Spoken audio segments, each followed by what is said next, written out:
जय श्रीराम मंडळी. तर मग आपल्या सगळ्या लग्न झालेल्या मैत्रिणींसाठी ज्यांच्याजवळ हा व्हिडिओ मकर संक्रांती आधी पोहोचतोय किंवा मकर संक्रांती दिवशी ज्यांचं आपल्या नवऱ्यावर खूप प्रेम आहे, त्यांनी हा व्हिडिओ आपल्या नवऱ्याला शेअर करा आणि म्हणा की प्रिय नवरोबा, तुमच्या जीवनात कायम तिळगुळासारखा गोडवा असो. फक्त या जन्मात नाही तर येणाऱ्या प्रत्येक जन्मात तुम्ही माझ्या सोबत असो. ह्या सणाला असं वचन देते की बिनकामाचं तुमच्याशी भांडणार नाही, हे असं ठरवून ठेवते.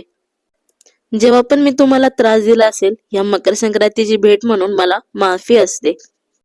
असं समजा की कपड्याला लागलेली धूळ होती ती झटकून तुम्ही ती मी धुवून टाकते. मी भाग्यवान आहे की माझ्या आयुष्यात नवरा म्हणून तुम्ही मिळालाय आणि बापापेक्षा जास्त माया लावत राहिलाय, बापापेक्षा जास्त माया लावत राहिलाय.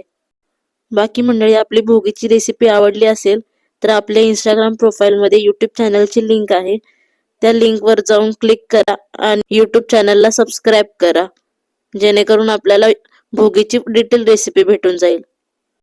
आणि आपल्या लाडक्या नवऱ्याला ही रील नक्कीच शेअर करा. रील आवडली असेल तर लाईक करा, शेअर करा, कॉमेंट करा आणि फॉलो करायला विसरू नका. आपला धनगरी सुगरण कट्टा. बाकी सर्व आपल्या अन्नपूर्णेची कृपा. राम राम.